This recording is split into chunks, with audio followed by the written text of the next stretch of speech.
Cette vidéo aussi va concerner de la comptabilité et quelque chose d'essentiel dans le monde du commerce. Donc c'est un sujet qui va concerner donc de la comptabilité, et un sujet essentiel que l'on retrouve tous les jours dans le monde entier, dans le sens euh, que ce qui régit l'échange et donc le commerce, c'est ce sont les services et les marchandises. Il y a un échange de services, un échange de marchandises au travers du commerçant du commerçant du coin, de la grande entreprise qui se trouve dans un pays et qui délivre des marchandises au travers de bateaux, au travers bien sûr une société de construction qui fabrique et qui vend à travers le monde, au travers bien sûr des transports qui vont aller à tous les niveaux, qui peut prendre tous les niveaux possibles, c'est-à-dire transport par voie aérienne, par voie terrestre et par voie maritime. Donc ici, le commerce, c'est tous les jours que ça se passe. De nombreux avions décollent pour justement des aspects commerciaux, des vols commerciaux qu'on appelle ça. De nombreux bateaux à travers le monde ont une logistique. Il y a la logistique des bateaux, la logistique des avions, la logistique des camions. Vous pouvez voir circuler tous les jours des camions, des camionnettes, des véhicules de transport de tous ordres à tout moment. À tout moment. Il y a des transports de nuit comme il y a des transports de jour. Bon, l'activité économique, bien sûr, a son essor le plus important en cours de journée, donc fatalement, on verra plus de camions en cours de journée que de voir des livreurs pendant la nuit. Ceci étant dit, c'est pour vous dire que le commerce est d'actualité et il est au quotidien. Vous pouvez le voir apparaître à tout moment, ne fût-ce que si vous circulez dans l'environnement, vous avez des routes qui font circuler des camions, des camionnettes, des véhicules de société, etc., des gens qui vont travailler et qui eux, sont basés sur une notion essentielle qu'est le commerce. Tous les jours, ils pratiquent des actes dits commerciaux. Des actes dits commerciaux. Alors, ça peut être à tous les niveaux. Je peux penser à un dépanneur qui est indépendant, un dépanneur, bien sûr, de chauffage central. Bon, on l'appelle au téléphone, ben, il va aller livrer ce qu'on appelle un service pour réparer une chaudière, pour voilà, faire une installation, établir une installation de chauffage central. Euh, eh bien, tout ça, cet indépendant possède un registre de commerce et bon, il va aller pratiquer son métier. Bien sûr qu'il a appris à l'école et qu'il a pratiqué avec compétence pendant quelques années. Donc, je prends le cas d'une personne qui est compétente dans son métier et qui pratique le commerce, c'est-à-dire qu'il ne va tout simplement offrir un service que contre rémunération, que contre une contrepartie. Cette contrepartie, vous aurez compris que ce n'est pas un échange tout azimut, c'est un échange avec soit un service ou des marchandises et de l'argent. Bien sûr, quand un chauffagiste ou un réparateur voilà, de véhicules, qu'on appelle un garagiste, voilà, pratique son métier, bien sûr, il y a le service fourni par la réparation, le dépannage, la réparation, mais il y a aussi les pièces pour lesquelles elles ont été, les pièces remplacées. Les pièces qui ont été remplacées, bon, sont prises en compte dans le coût, voilà, de la prise en charge. Et bien sûr, il faut payer tout ce qu'il faut aux alentours, c'est-à-dire, je pense, aux impôts, etc., etc. Mais en tout cas, bon, il y a un prix qui est fixé, un prix qui est fixé pour le service ou la marchandise, voire la marchandise et le service. Et généralement, ce qu'on a, c'est de la marchandise et du service. On n'a pas forcément que du service. On peut avoir de la marchandise et du service. Bon, maintenant, si vous allez au magasin, vous allez chercher de la marchandise, des produits, ou etc., etc. Bon, ce sont des aspects commerciaux que vous rencontrez au quotidien. Alors, dans cet aspect-là, on peut entrevoir qu'il y a différents acteurs. Il y a l'acheteur, le vendeur. Bien sûr, entre l'acheteur et le vendeur, il y a une marchandise ou un service, et qu'est-ce qui va faire en sorte que on aura un aspect commercial? C'est parce que tout simplement on a un échange. Voilà, si je prends,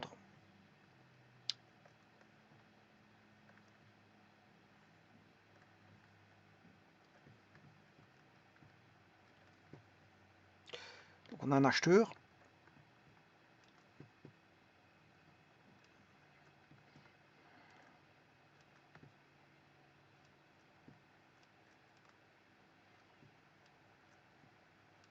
et le vendeur.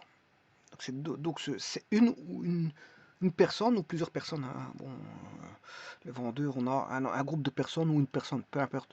Si c'est individualisé ou collectif, peu importe. C'est pas le but de la manœuvre ici de savoir si c'est en individualisé ou en collectif. Bien sûr, il y a un échange entre les personnes, un échange dans lequel une personne désire a un besoin, bien sûr, il a besoin d'un service ou de marchandises ou de produits. Bon, c'est ce qu'on appelle bon, le potentiel acheteur. Et bien sûr, en face de lui, vous avez un conseiller ou avoir une personne qui va vendre le produit, bon, qui va lui conseiller, parce qu'un vendeur est d'abord avant tout un conseiller avant tout pour faire le choix, les meilleurs choix vis-à-vis de l'acheteur.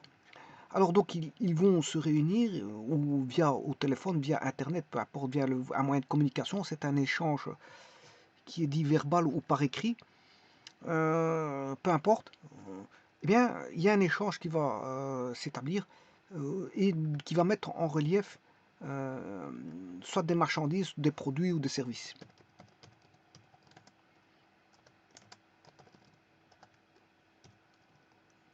Bon, le problème dans tout ça, c'est que vous voyez ça tous les jours. Je vous ai pris des cas de figure, des cas d'exemple.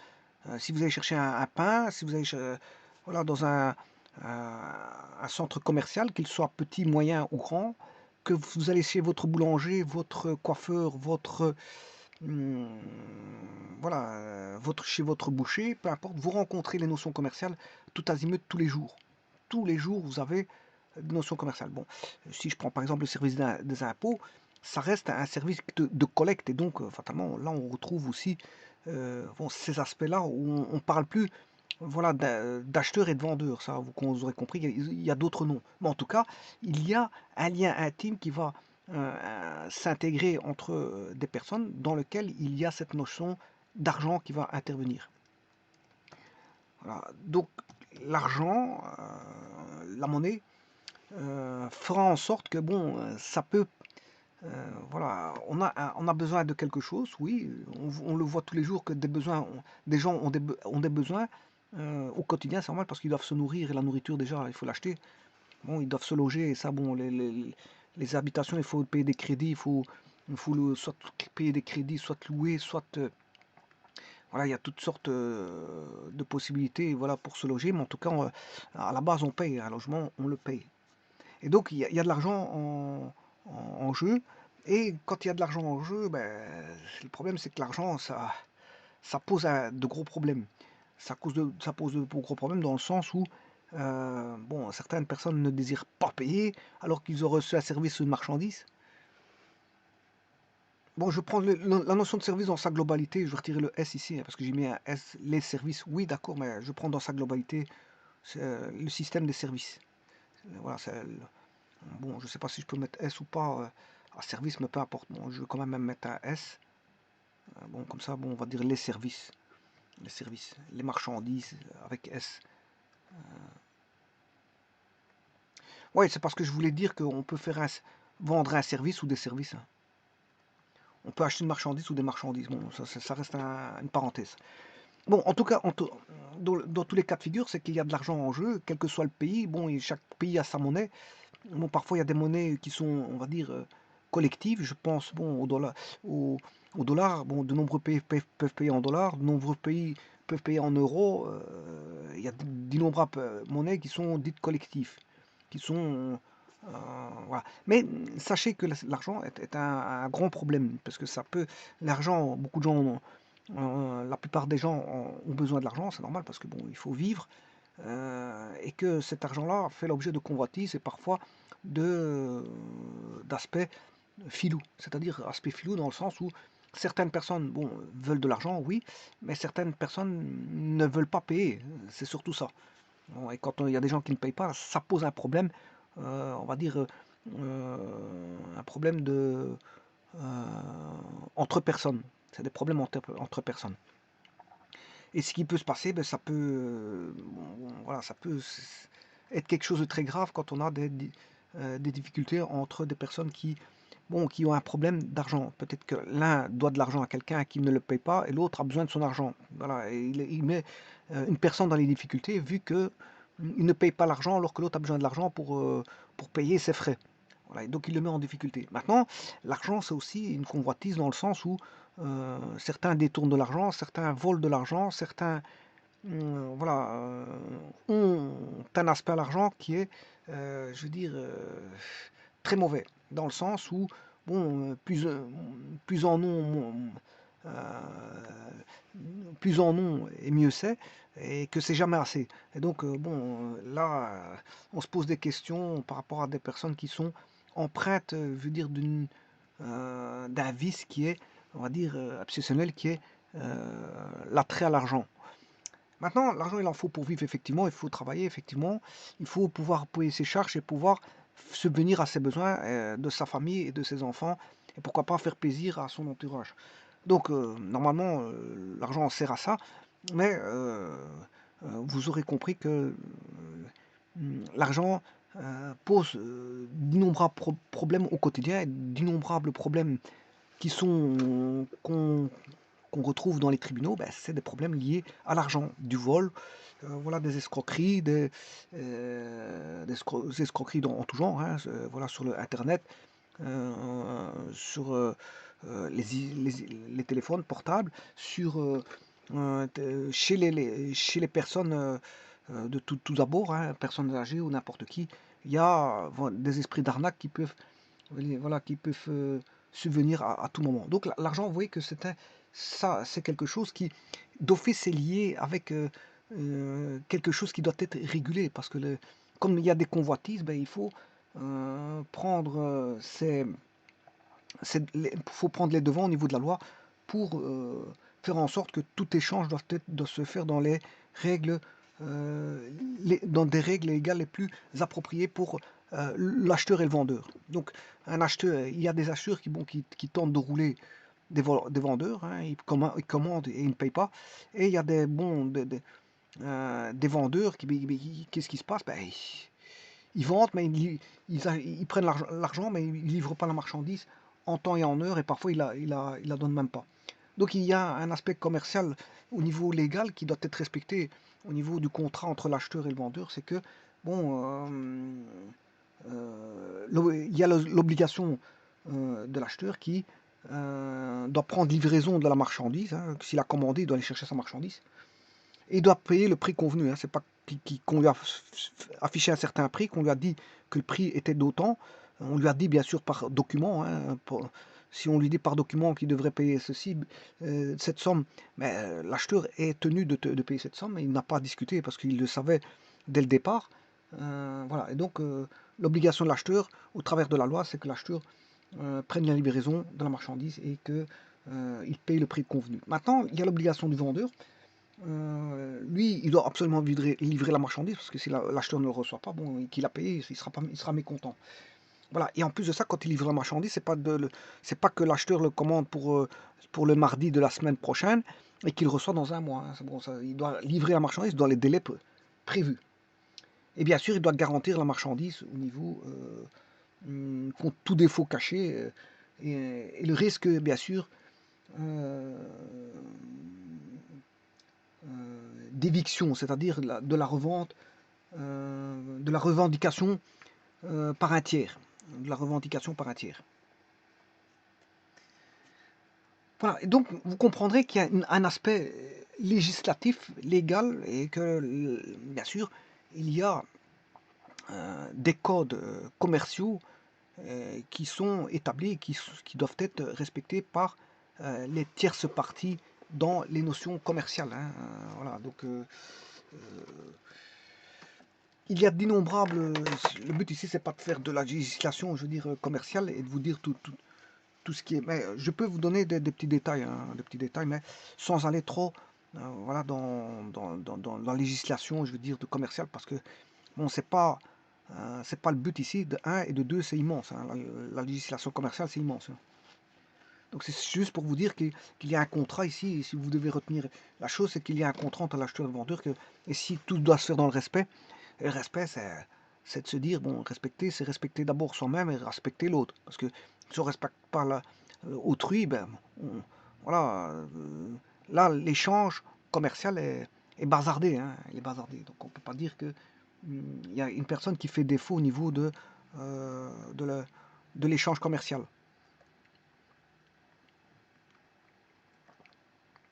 Alors, dans cette vidéo, donc, je vais voir ce qu'on a dans cette comptabilité. Ben, comme il y a de l'argent, il y a un paiement. Il y a un paiement. Alors, je vais voir là ici, non pas les modes de paiement, parce que je pourrais voir les modes de paiement, mais ce sont surtout euh, les conventions portant sur la date à laquelle le paiement doit être effectué. Ce sont des conventions, hein. Donc, c'est les conventions, je dirais, ici, c'est plutôt les conventions de paiement. Les conventions de paiement. Alors, on peut s'y perdre parce qu'il y a diverses conventions que la législation commerciale prend en compte et que la législation commerciale définit à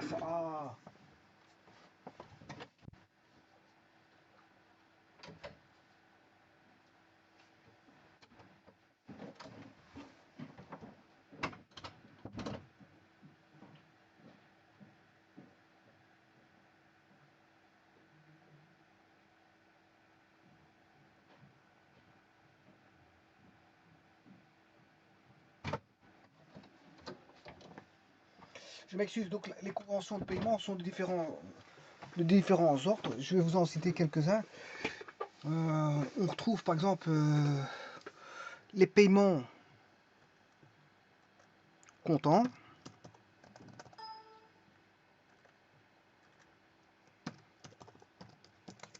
les paiements au grand comptant,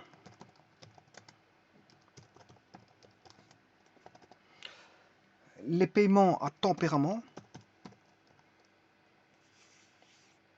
Bon, tempérament, je ne sais pas comment on écrit ça, je ne sais pas. Tempéra. Je ne sais pas s'il y a deux M ou à tempérament. Le paiement, bien sûr, à terme.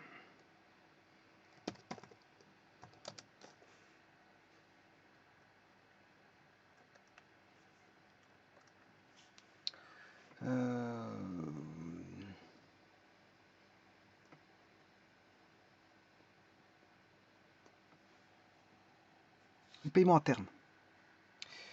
Bon, alors ici, pour le paiement comptant, bon, allez, en fait, le paiement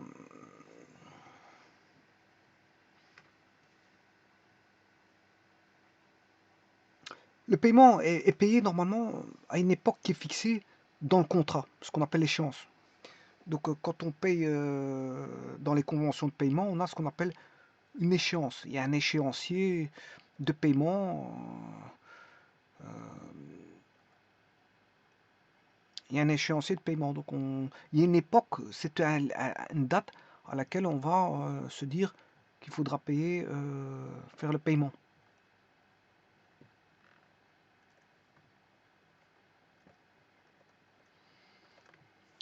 Alors si je prends par exemple, c'est-à-dire c'est comment fixer l'échéance, hein, quelque part c'est comment on va fixer l'échéance. Si je prends par exemple au comptant, euh, c'est 8 à 10 jours après réception de la facture. Environ 8 à 10 jours après réception de la facture. Plus ou moins.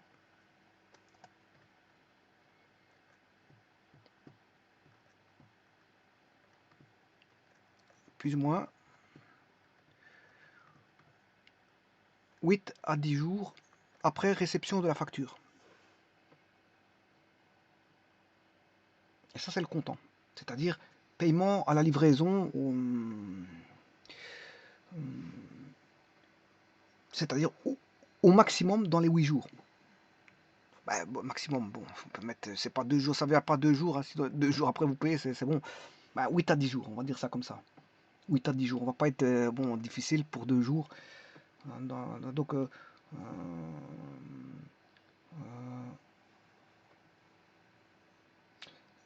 8 à 10 jours, ça c'est le paiement, hein. Bon, alors on sait bien qu'il y a les transactions qui peuvent être différées. S'il y a des transactions différées, c'est pas trop grave parce que bon, lui, le vendeur, il attend l'argent dans les 15 jours.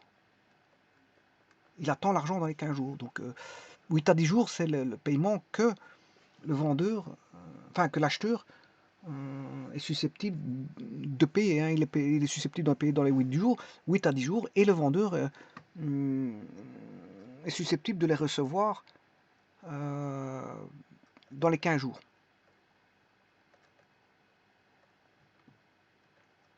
Et comme ça, tout le monde est content. Ben, ça, c'est les échéanciers pour le comptant. Maintenant, pour le grand comptant,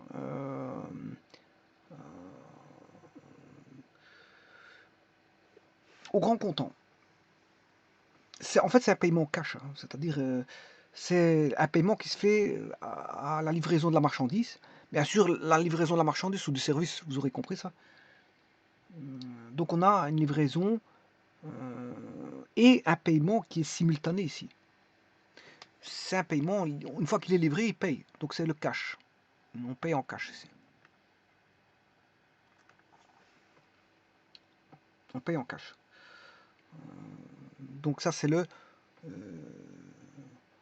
grand comptant. Donc à l'enlèvement des marchandises, on est censé, l'acheteur est censé payer à la livraison de la marchandise. Maintenant, je dirais, il y a le paiement à tempérament.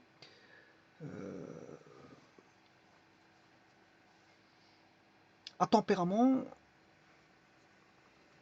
on va dire que c'est un versement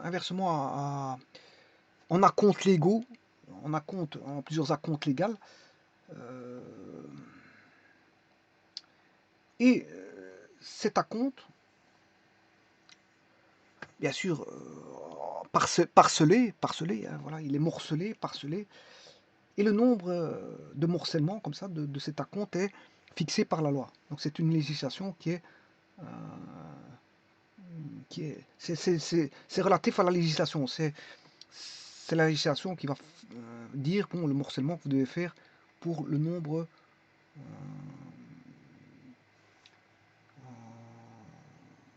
de versements, le nombre de versements. Donc à tempérament, ce sont des versements.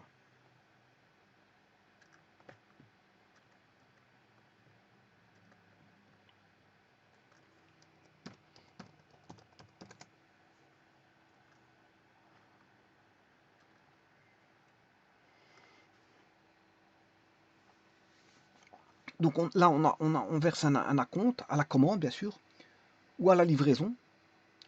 Et on fait un paiement du solde par tranche. Voilà, c'est ça que je cherchais les mots. C'est on fait un paiement par tranche. Et, les tranches, généralement, ce sera des mensualités, hein. Voilà, ce seront des paiements par mensualité.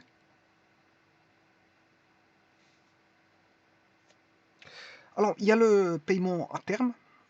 Le paiement à terme, c'est le paiement à crédit. C'est un paiement à crédit.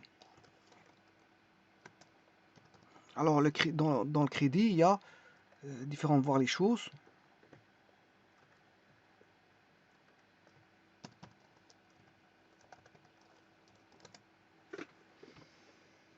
À crédit, par exemple, on a le paiement a lieu 30 à 120 jours après réception de la facture, par exemple. 30 à 120 jours après réception de la facture. Et paiement, bien sûr, en principe, en une seule fois. Et bien sûr, il y a différentes possibilités, hein. On a payable en fin de mois, payable à 30 jours de date, paiement à 30 jours fin de mois, etc. etc. Voilà, on pourrait avoir différents types de paiement. Donc c'est un paiement après un certain délai qu'il faut spécifier. Alors le délai à spécifier, Par exemple, il peut être à date fixe. Là, à date fixe. Par exemple, on se dit que l'échéance le 20 du 10. Bon, là, il faut payer le 20 du 10.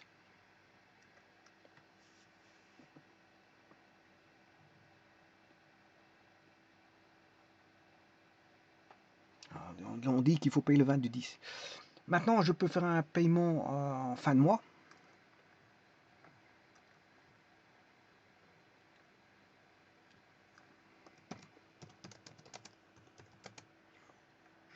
Bon, en fin de mois, là, à ce moment-là, vous faites une facture, par exemple, le 12 septembre. Elle sera payée, par exemple, le 30 septembre, puisque la facture est payable fin du mois. Donc, vous devez attendre la fin du mois. Vous pouvez attendre la fin du mois pour la payer. Bon, si vous payez avant, tant mieux. Hein. On ne dit pas de payer à cette... Il y a un délai, mais si vous payez avant le délai, on s'en fout. Bon, c'est tant mieux pour le vendeur et pour vous. Si vous avez su voilà, payer vos dettes, tant mieux. Bon, maintenant, plus vite vous payez vos dettes, mieux c'est. Et maintenant, si vous donnez une échéance, que vous respectez l'échéance, tant mieux. Ben, maintenant, si vous dépassez l'échéance, on fera plus confiance. On fera plus confiance, je veux dire, on fera plus confiance. Voilà. Parce qu'il faut respecter les dates. Hein. Les dates, il faut les respecter. Voilà. C'est pour ça que je vous ai dit que les conventions tenaient sur des échéanciers. Tout le monde sera content si il y a un contrat d'échéance qui se fait entre l'acheteur et le vendeur, que bien sûr l'acheteur respecte ces délais, parce que le paiement, c'est de l'argent que l'on doit donner, et qui est le fruit uniquement de l'acheteur. C'est l'acheteur qui paye, hein, c'est pas le vendeur. Le vendeur, il attend son argent. Donc les paiements que voici sont des échéanciers que l'acheteur doit respecter, bien sûr, hein, et que la législation, je veux dire, accorde à l'acheteur, pour autant qu'il respecte ça, parce que s'il ne respecte pas voilà, du cadre légal, ben, je veux dire, il est en défaut de paiement. Hein. Alors, on peut dire qu'il y a le paiement à X jours.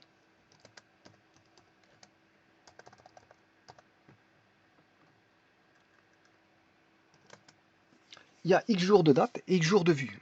X jours de date. Il y a aussi X jours de vue. Bon, alors, X jours de date,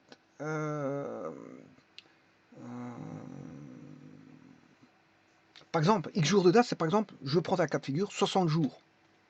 60 jours de date. Alors, 60 jours de date, euh, bien sûr, c'est après la date de la facture. Hein. C'est 60 jours après la date de la facture. Voilà, pas confondre avec X jours de vue. Par exemple, si on dit à 90 jours de vue, le paiement doit être effectué 90 jours après la date de réception de la facture. Après la date de réception de la facture. Ne pas confondre X jours de date et X jours de vue. Voilà. Par exemple, si une facture est établie le 12 septembre et reçue par le client, par exemple, le 15 septembre, elle sera payable le 15 du 12. Le 15 du 12. Parce que, voilà, parce qu'il l'a reçu le 15 septembre. Donc c'est le 15 du 12 qui pourra payer. Donc 90 jours, c'est 3 mois. Hein. 9, 10, 11, 12, c'est 3 mois. Bon, ah oui, ici j'ai oublié de vous dire que, ici dans les notions commerciales, le mois commercial est par convention de 30 jours. Hein. Le mois commercial est considéré par convention de 30 jours. Par exemple, une facture qui est établie le 3 janvier est payable à 30 jours fin de mois, elle sera donc payable 28 février. Voilà, 28 février.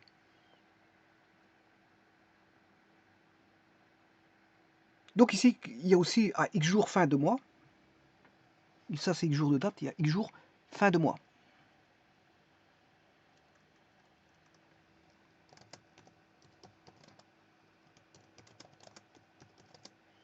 À X jours fin de mois. Et donc à X jours fin de mois, exemple, si on a à 60 jours fin de mois, le paiement aura lieu par exemple à 60 jours après la fin du mois au cours duquel la facture est établie. Si les factures, par exemple, a été établie le 15 septembre, par exemple, hein, le paiement aura lieu le 30 du 11. Hein, le 30 du 11. Voilà. Donc, c'est-à-dire, quand je dis fin de mois, 15 septembre, ben, vous comptez fin septembre, hein, parce que c'est fin de mois. Donc, vous comptez le 30 septembre. Après, à partir de là, vous comptez 2 mois. Donc, 2 mois après le mois de septembre, le 30 septembre, bien sûr, ou après le mois de septembre, c'est octobre-novembre. Donc, c'est normal que ce sera, le paiement aura lieu, doit avoir lieu le 30 du 11. Bon, si vous payez avant, tant mieux, hein.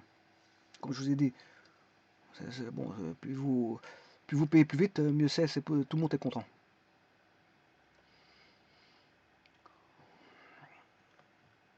Voilà, donc en fait, il y a différents types de modes de paiement qui est le comptant, le grand comptant, le tempérament et le paiement à terme qui est un paiement à crédit. Alors là, il y a toutes des définitions à date fixe, à fin de mois, à X jours de date, X jours de vue, à X jours fin de mois. Je vous remercie.